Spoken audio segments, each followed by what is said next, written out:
Hola, ¿qué tal? Buenos días a todos. Bienvenidos a un programa más de Coffee Brain. Muchas gracias por acompañarnos, por escucharnos como cada jueves. El día de hoy vamos a hablar de un tema fundamental. Se acerca el Día Mundial de la Prevención del Suicidio, el 10 de septiembre. Entonces hoy vamos a tocar este tema, pues desafortunadamente muy actual y muy importante de conversar. Presento al equipo. Nos acompaña la doctora Kitsia Ruiz Navarro, médica psiquiatra con alta especialidad en trastorno bipolar. Muchas gracias, Kitsia, como siempre, por estar presente en estos programas. Buenos días, gracias. Bienvenidos a todos. Está con nosotros también la maestra Claudia Guillemot, como casi cada jueves. Nos acompaña también a compartir su valiosa experiencia, colaborar con nosotros en estos temas. La maestra Claudia Guillemot es maestra en terapia familiar justamente, con amplia experiencia en violencia, también es terapeuta de pareja. Muchas gracias, Claudia, por No, acompañarnos. gracias a todas y a todos. En los controles, Monique de Amazon Estrategia Digital, como siempre haciendo posible la transmisión. Muchas gracias, Monique. Y bueno, pues qué tema, ¿no? Un tema muy importantísimo. Sí. Adelante, Clau.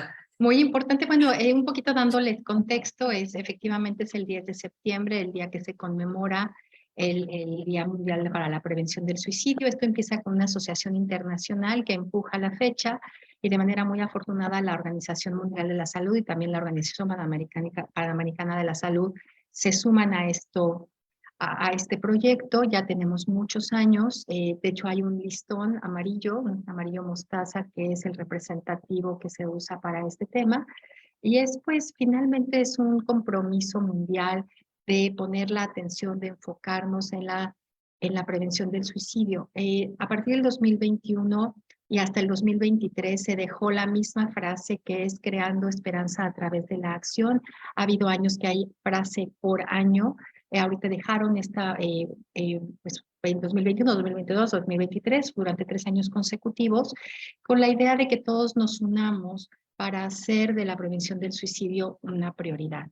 No es la primera vez, hubo también un mensaje global que decía es importante que todos nos unamos, que tenía objetivos muy específicos para bajar los porcentajes de suicidio en todo el mundo, y se llamaba Suicidio Impacto Global, que fue base al 2020. No teníamos idea de que íbamos a transitar por una pandemia, pero la realidad es que empieza a haber muchos eventos. Hubo apenas uno en que se enfocaron en lineamientos para cómo dar la nota de suicidio, por ejemplo, en temas de la nota roja, todo lo que sale a nivel de noticias.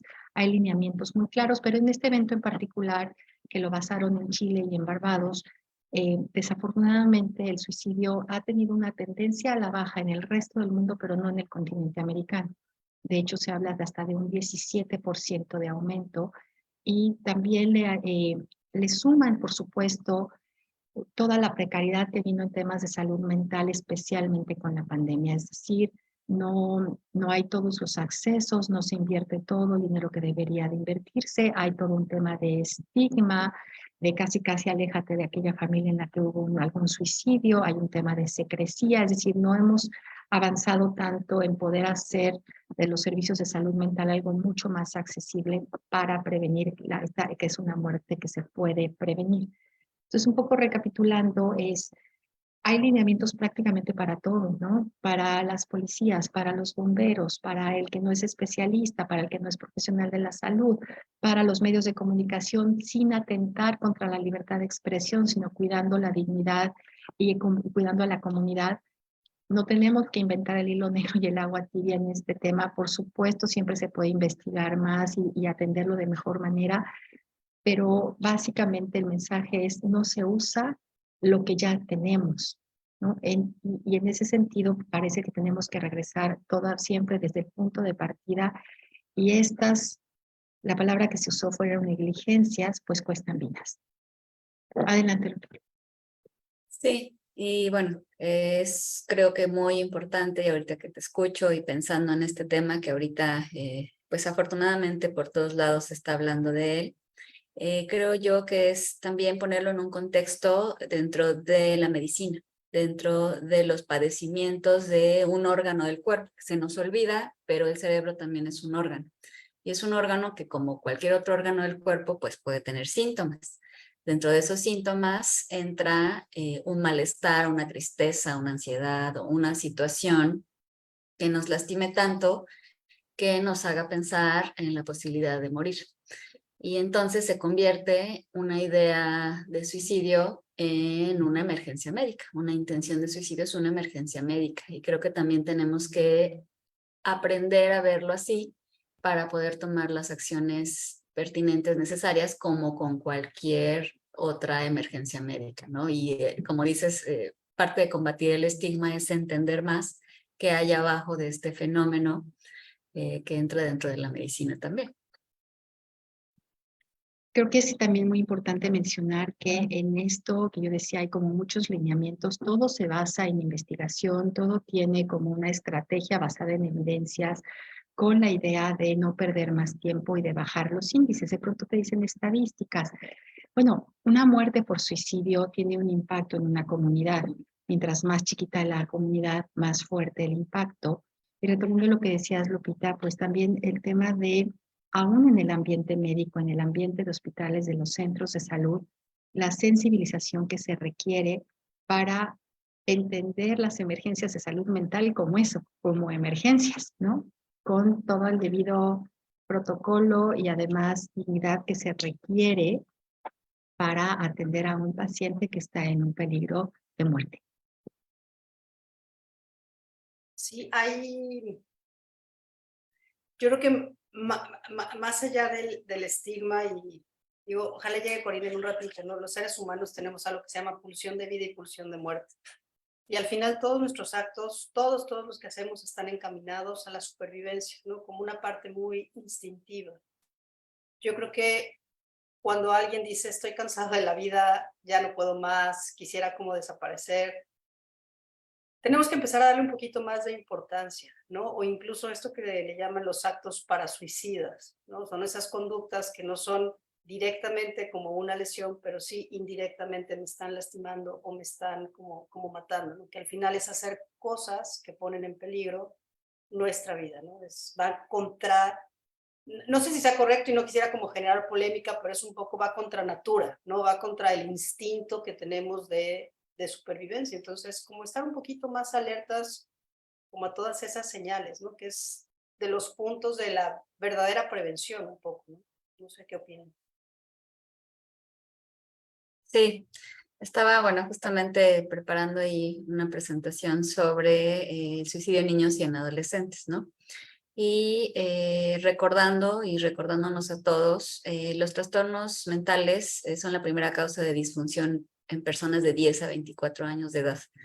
Y si estamos hablando de que el cerebro es la parte que procesa, digamos, es un órgano muy complejo y obviamente tiene que ver con todo lo exterior, pero también con todo lo que pasa en el cuerpo, estamos hablando de que estamos teniendo elevadísima dificultad en el funcionamiento de estos sistemas nerviosos y entonces eso los coloca en muchos riesgos en todos los sentidos en cuanto a no llevar un desarrollo normal, sano, en el que vayan logrando sus hitos del desarrollo, por un lado, y por otro lado, pues eso los hace tener una disfunción en sus actividades sociales, académicas, todo lo que les toca hacer y completar como parte de su entrenamiento en esta etapa.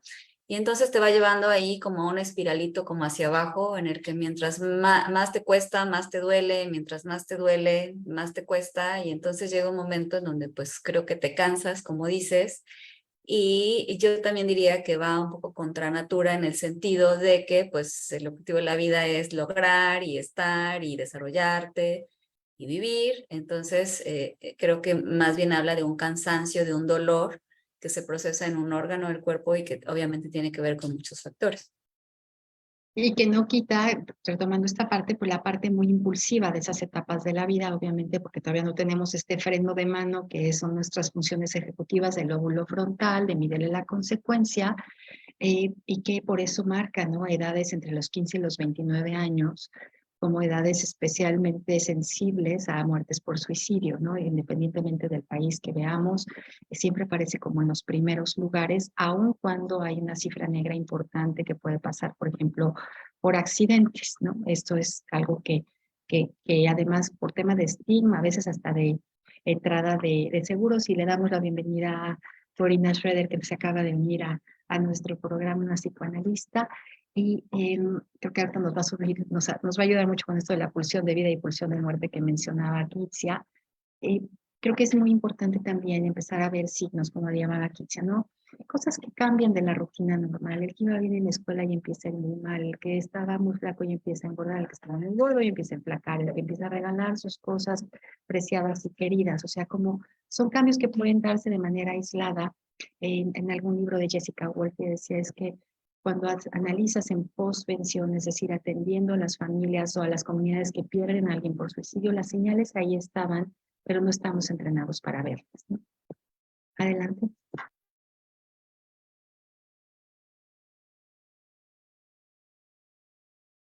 Corina. No, ya estás, ahí estás, lista. Disculpen, buenos días, perdón por la tardanza. Gracias por el programa del día de hoy.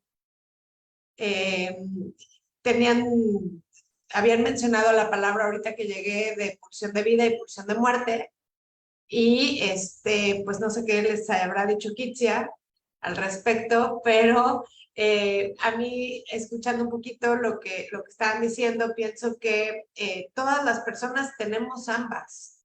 Yo no sé si eso fue lo que dijimos, pero todas las personas tenemos tanto pulsión de vida y como pulsión de muerte, y es como si tuviéramos una cantidad específica, ¿no? Y hay algunas personas que tienen como más y otras personas que tienen menos pulsión, ambas cosas.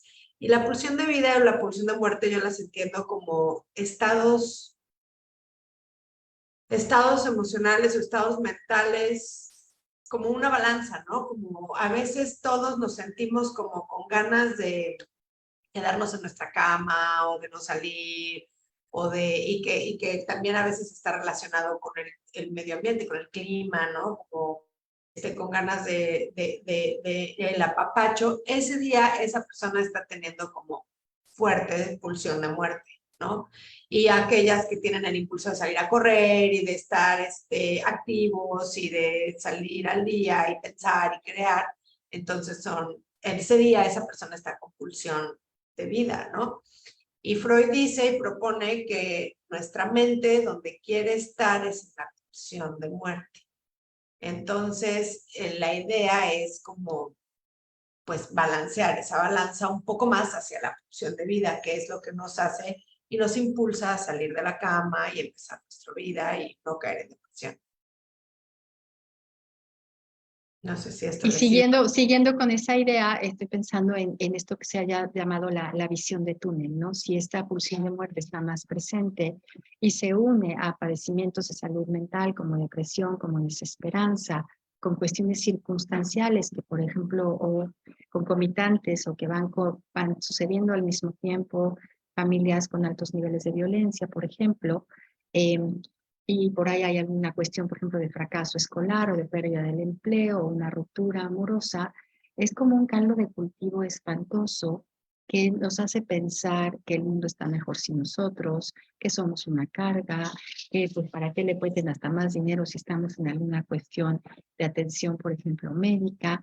Pero es precisamente una visión que necesitamos ampliar. Es un momento de crisis que va a pasar con ayuda, con terapia, con un amigo que tenga una muy buena capacidad de escucha y que puede revertirse.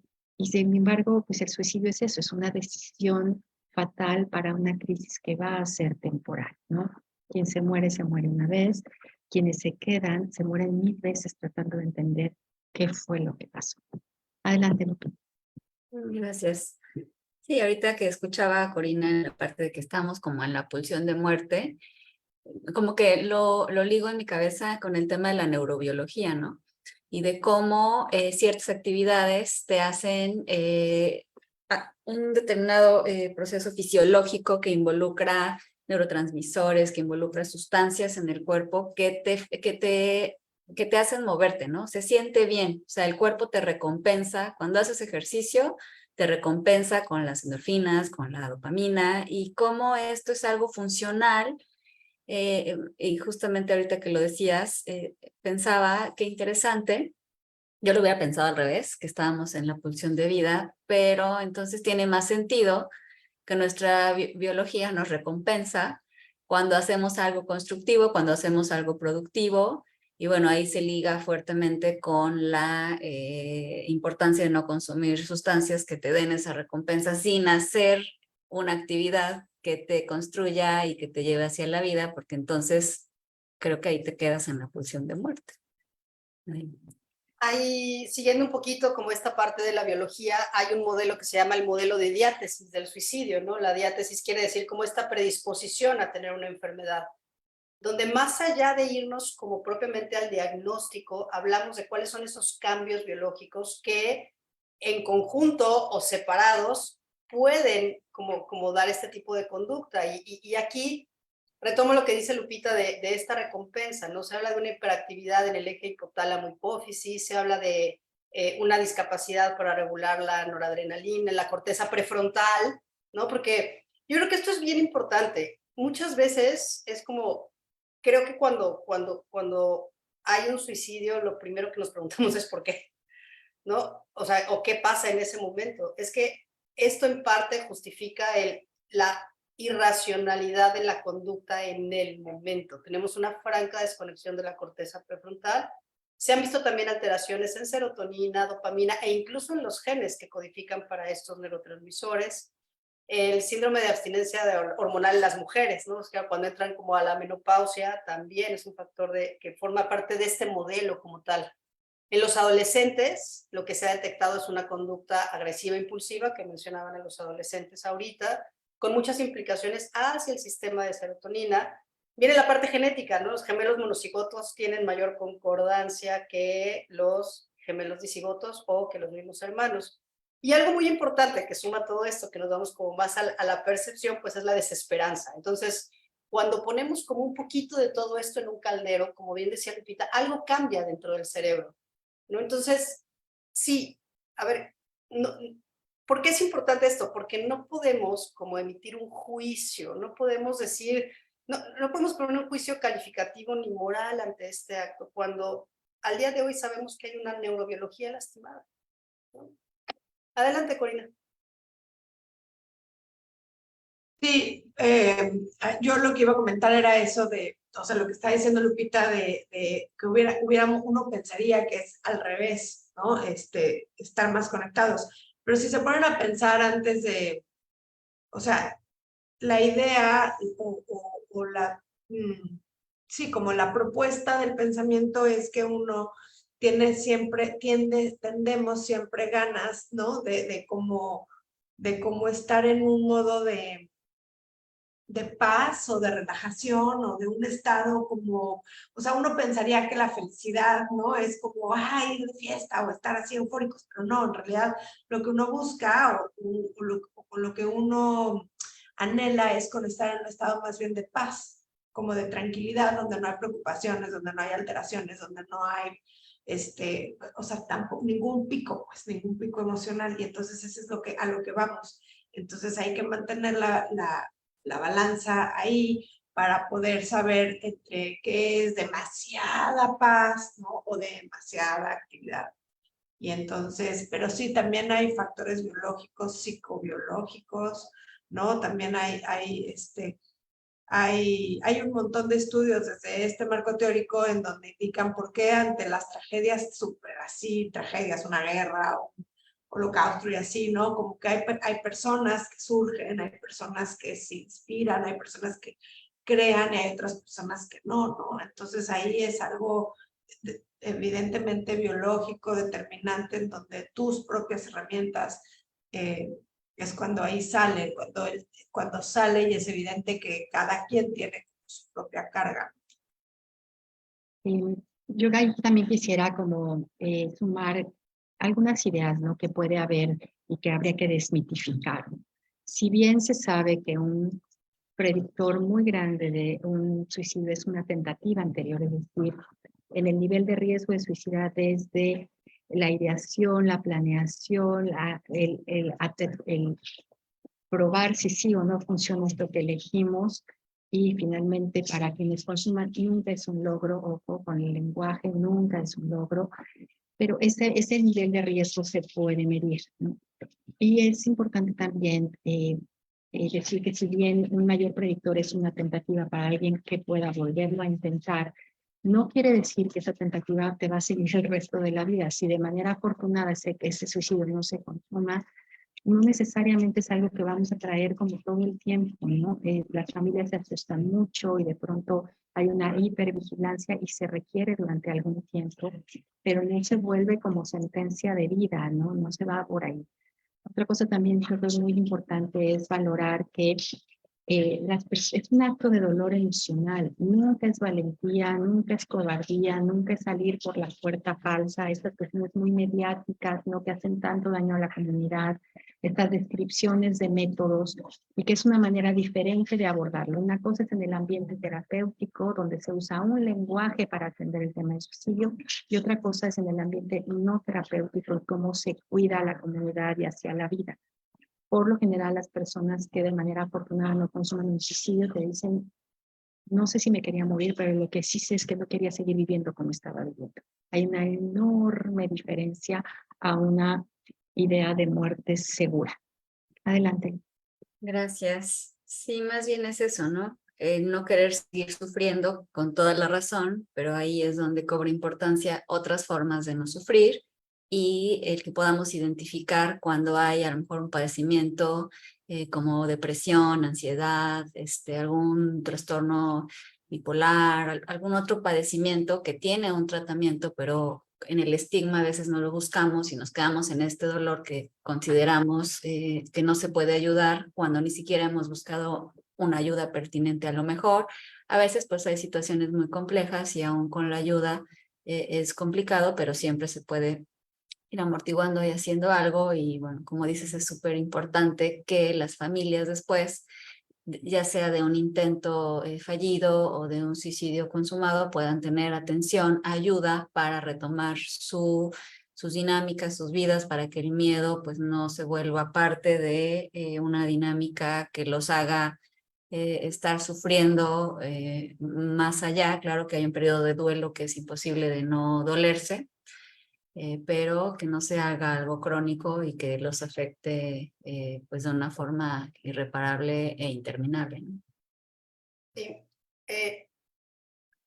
Para identificar como un poquito esto, ¿no? y seguir como esta línea, hay Goldman en su libro de emergencias psiquiátricas habla de la regla de los 7, ¿no? Es 1 de cada 7 pacientes con depresión va a cometer suicidio, el 70% de los suicidios son secundarios a depresión, el 70% de los suicidios acudieron con un médico de atención primaria las 7 semanas antes de suicidarse, y bueno, ya son estadísticas viejas estas, pero el suicidio es la 7ª causa de muerte en Estados Unidos, ¿no? Y a partir de eso, divide como los perfiles en cuanto a variables sociodemográficas de los pacientes que se encuentran en alto riesgo, ¿no? Entonces, los divide en alto riesgo o bajo riesgo, y de ahí, solo para mencionar algunos, son hombres mayores de 45 años, viudos o divorciados, de un nivel socioeconómico alto medio, con desempleo, que no practican ninguna religión, que suelen ser profesionales.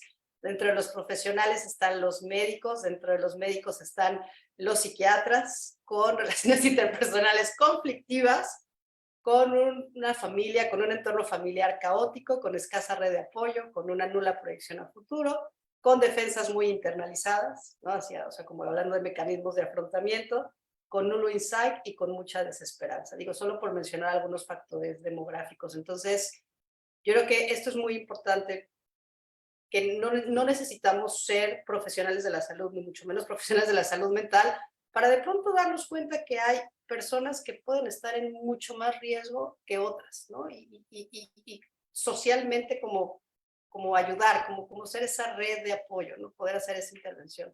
Adelante, Claudia. Y ahí también creo que es muy importante mencionar, si bien ya tiene algunos años, en Quintana Roo un estudio, hubo 2 muy importantes, 2007 y 2014, ahí habría que revisarlos, pero pero sí nos cambiaba un poco el tema de las demografías, y más que un tema de sentir, de estar solos, era un tema más de sentirnos solos, ¿no? Porque si era gente que tenía una familia o que tenía una red de apoyo, que tenía cierto nivel socioeconómico, que podría tener empleo, entonces de pronto fue como muy complejo decir, y entonces cómo atendemos algo que es diferente para nuestro estado, y además nuestro estado depende qué parte del estado, también como con estas variantes, ¿no? Como para no tomar, sigue siendo un problema de salud pública, pero que no se atiende como un problema de salud pública ante los mitos, tabús y estigma que lo van a acompañar. Adelante. Gracias. Sí, hablando particularmente de Quintana Roo, pues sí, hacer una invitación y bueno, en cualquier estado, pero sobre todo en donde no hay hospitales como tan a la mano para atender una urgencia de este tipo. Entonces, la mejor forma de prevenir es identificar y hacernos caso en el malestar cuando ya lo vamos identificando, una tristeza, una ansiedad, de repente empiezan a aparecer las fantasías de muerte, que a lo mejor no hay una intención ni un riesgo, pero ya como que mi cerebro empieza a decir, esto no está tan padre, ya no estoy pudiendo, ya me estoy cansando, pues creo que ahí o antes es el momento de buscar ayuda, porque de otra forma, como cualquier otra emergencia médica, pues se necesita un hospital para atenderla, para salvaguardar la integridad física, para hacer los estudios, para iniciar el tratamiento en un contexto seguro. Y bueno, pues por acá tenemos pocos espacios, entonces digo, además de no llegar a una emergencia, porque nadie quiere llegar a una emergencia, que lo podamos ir identificando antes para atenderlo antes. Y bueno, si ya estamos en una posición de sí tener el riesgo, sí sentirnos inseguros de nuestra integridad física, bueno, con mayor razón acudir a un servicio de urgencias. Puede ser un servicio de urgencias médicas, y bueno, de preferencia con un psiquiatra o un psicólogo que sepa realmente de este tema y de los padecimientos de psiquiatría también. Me gustaría un poco mencionar lo que dice Claudia. Lo que pasa es que antes el C5 mandaba como un informe a nivel estatal y después ya se perdió, ya no existe. Convenientemente ya no lo mandan, ¿no? Pero hasta el 2015 teníamos reportes de lo que pasaba en Quintana Roo. Y digo, para que se den una idea más o menos, hablando de tasas, ojo, esto es por cada 1000 habitantes, porque hay ciudades, hay municipios con menos habitantes, pero en Quintana Roo, de los municipios con más suicidios, tenemos Bacalar, y después le sigue Tulum, y después le sigue Solidaridad. Y aquí esta curva se ha movido mucho, porque anteriormente era Solidaridad, o sea, Playa del Carmen, o sea, como que se ha movido un poco. Cuando hablamos como de meses del año, ¿no? Y aquí lo relacionamos mucho como a las temporadas, ¿no? Para que los meses del año son abril, noviembre, agosto, septiembre, ¿no? Y diciembre. Diciembre, que es como muy general. Hay otras cosas que no cambian, pero el lugar de procedencia. Casi el lugar de procedencia, digo, vamos a tomar en cuenta que Quintana Roo es un estado de migrantes, es gente que viene de Campeche, Tabasco y Yucatán. O sea, los inmigrantes de esos estados a Quintana Roo. Los rasgos de edad es 31 a 35 años, mucho más hombres que mujeres. Y la escolaridad, pues de muchos no se sabe, pero de los que se sabe es menos de secundaria. O sea, de secundaria y primaria. Entonces, digo, solo por mencionar, el método más frecuente es ahorcamiento, sofocación, acá en Quintana Roo. Y aquí está, a nivel de escolaridad primaria, muchos no trabajan, ahorcamiento, casi todos son en vivienda y principalmente hombres. Entonces, sí cambia de región en región. Entonces, adelante, Corina.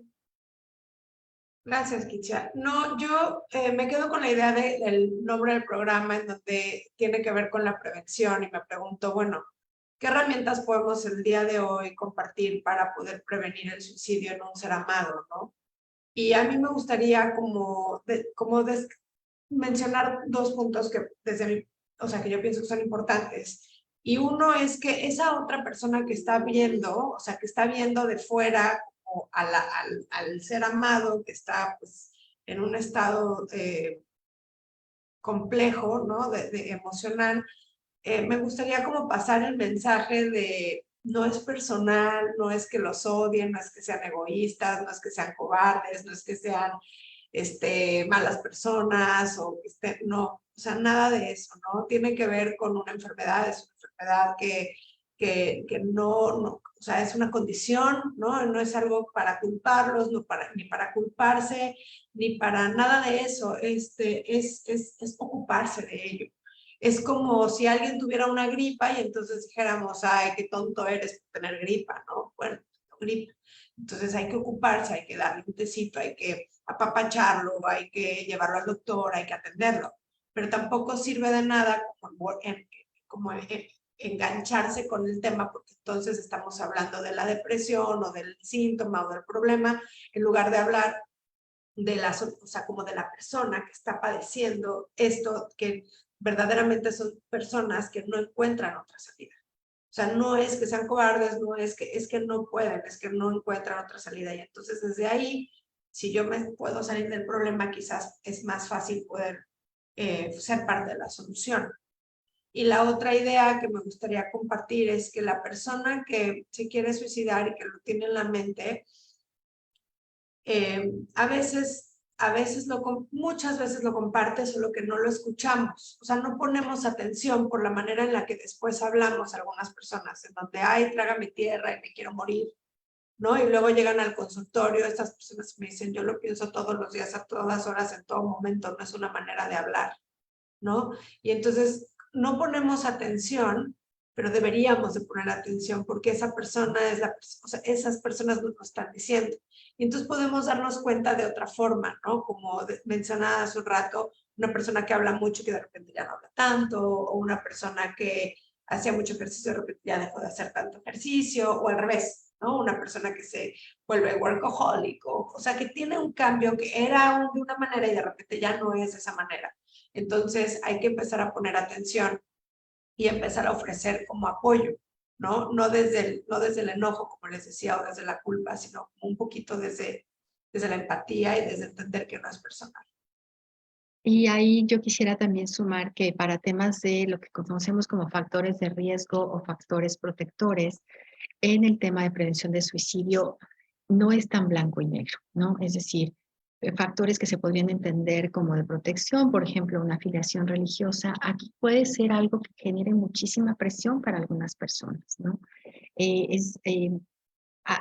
que ver para cada uno cómo se acomoda esto, no generalizar, ¿no? Sí se sabe que construir relaciones sociales significativas, tener a alguien que te escuche, sentir que no estás solo, pero imagínense que se asume que porque es parte de una comunidad, en este caso estoy mencionando como un ejemplo, una comunidad religiosa, ya por eso está protegido. No, recuerden que en algunos países puede ser hasta, vamos a decir, imagínense el suicidio ilegal, ¿no? Es decir, hay hasta un marco legal que lo puede, vamos a decir, ponerle un juicio de valor. Es decir, esto no es tan amplio ni tan generalizado, esto tiende a ser mucho más personalizado y por eso lo hace difícil, ¿no? Pero en ese sentido, y retomando lo que dice Corina, cualquier cambio que notemos, no todo tiene que ser dirigido hacia prevenir suicidio, pero hay que notar el cambio y hay que averiguar qué es lo que está pasando y hay que buscar ayuda. Algo que también se constató fue que si yo sé que hay un servicio de salud o un lugar donde me pueden atender, pero no sé dónde está o cómo llegar, de nada me sirve, ¿no? Entonces, también como las ubicaciones de los lugares, el dar esas campañas de prevención, pero muy enfocadas o a un grupo de edad o a través de una red social o para señalar cuáles son los lugares donde se te puede atender, porque también campañas masivas generan una demanda poblacional que después no hay capacidad de atención, ¿no? Estaban mencionando en un chat que hace poquito hicieron una prueba con el 911 para ver si todavía existía esta red de apoyo para sostenimiento en crisis suicida y no les fue bien, ¿no? Entonces, de pronto, servicios que sí habíamos logrado tener se pierden y por eso es tan importante hacer muy específico y tener capacidad de, eh, de respuesta ante una comunidad que pide ayuda. Y algo está pasando porque perdimos a Monique, perdimos a Lupita. Ahí está Lupita, regresó adelante, Kitsi. Yo creo que aquí en esta parte de comunidad y de publicación y de medios masivos, creo que no hay que dejar de olvidar y de prestar atención y tenemos que ser como muy discretos y realmente dimensionar el efecto que tiene el publicar una noticia a nivel social, ¿no? Esto tiene un nombre, se llama el efecto Werther, ¿no? Y es por el joven Werther que se suicidó de la novela, ¿no?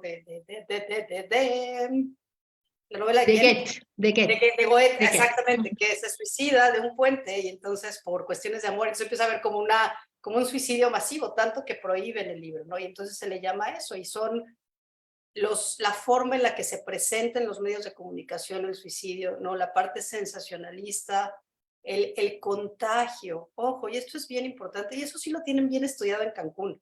En Cancún tienen súper bien estudiados los puntos y por mapas, como donde hubo un suicidio que se publicó en el periódico, va a haber 2, 3 o 4 en la misma manzana, en la misma colonia, en la misma región. Entonces, sobre todo cuando tiende a ser como presentado de una forma muy romántica, ¿no? Que te ponen, se suicidó por cuestiones amorosas, ¿no? O pelea marital, o sea, o estas cosas. Entonces, sensibilizar un poquito, ¿no? Y cuidar como toda esa información. Digo, yo sé que no somos periodistas y seguramente quien esté en el programa tampoco es periodista, ¿no? Pero en nuestras propias redes sociales, ser muy cuidadosos en cómo se comparte esta información. Adelante, Lu.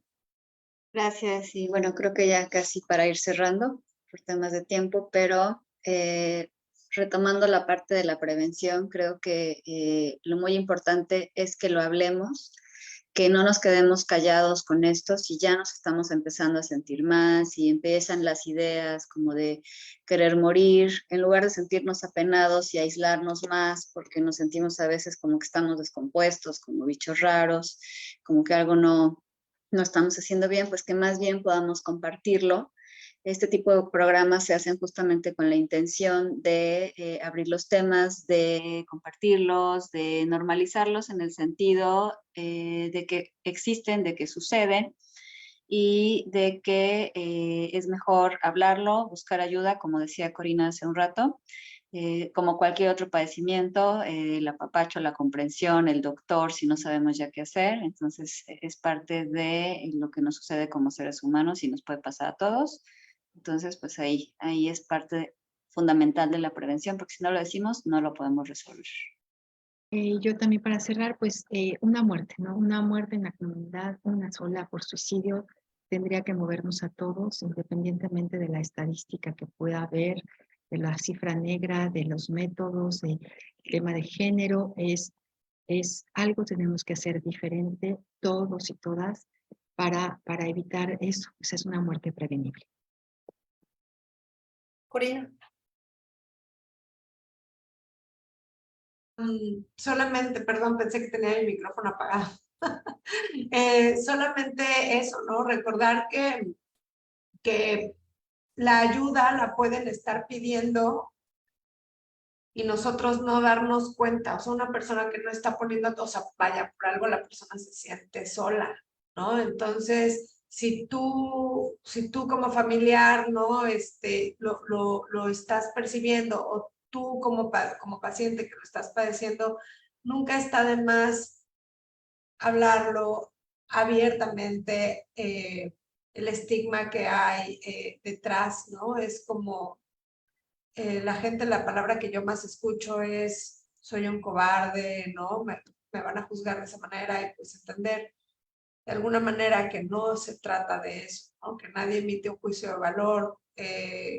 La idea es resolver un problema y el paso número 1 está en poderlo expresar libremente. Y si en tu familia no encuentras el espacio, hay un montón de espacios donde sí puede haber un lugar en el que puedan expresarse sin tener que estar sometidos a un juicio de valor. Yo nada más cerraría que en esta evaluación del riesgo ningún indicio, comunicación o amenaza de suicidio debe tomarse a la ligera, ¿no? Y todo debe dar la importancia que requiere. Primero actuamos y después investigamos. Entonces, pues con esto cerramos el programa. Muchas gracias, Corina, Claudia, Lupita. Mónica, además una estrategia digital que hizo la transmisión. Les recuerdo que el programa queda grabado en YouTube, Facebook, Instagram como Brilliant Mind Salud Mental. Si alguien desea contactar a alguna de las integrantes del equipo de Brilliant Mind, puede encontrar toda su información en brilliantmind.mx. Y nos vemos la próxima semana, misma hora, por los mismos medios, con el tema de trastorno límite de la personalidad. Muchas gracias y hasta la próxima.